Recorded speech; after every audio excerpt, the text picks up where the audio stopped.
England আর দক্ষিণ আফ্রিকার বিপক্ষে দারুণ খেলেও জয় পাওয়া হয়নি বাংলাদেশের। বিশ্বকাপের লিগ পর্বের শেষ দিকে এসে এটাই হয়তো বড় আক্ষেপ নিগার সুলতানার দলের জন্য।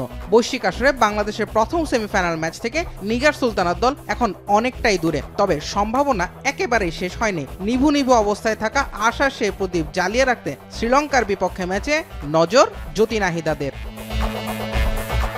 চলতি আসরে 5 ম্যাচ থেকে এখন পর্যন্ত কেবল 1 ম্যাচেই জয় পেয়েছে বাংলাদেশ, হেরেছে বাকি 4 ম্যাচেই। 2 পয়েন্ট নিয়ে ষষ্ঠ স্থানে আছে তারা। 5 ম্যাচ থেকে কোনো জয় না পাওয়া লঙ্কান নারীদের অবস্থাও একই। বৃষ্টির কল্যাণে 2 পয়েন্ট পেলেও রান রেটে জ্যোতিদের পেছনেই আছে তারা। বিশ্বকাপে সেমিফাইনাল স্বপ্ন টিকে আছে তাদেরও, যদিও এর জন্য অন্য দলগুলোর ফলাফলের দিকেও নজর রাখতে হচ্ছে লঙ্কান নারীদের।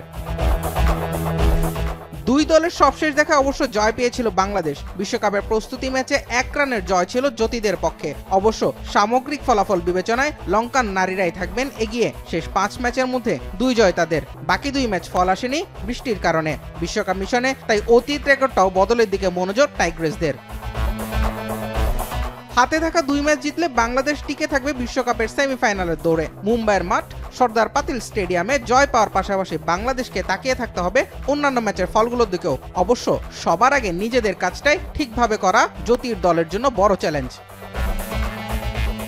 জুবায়ের আহমেদ, এখন।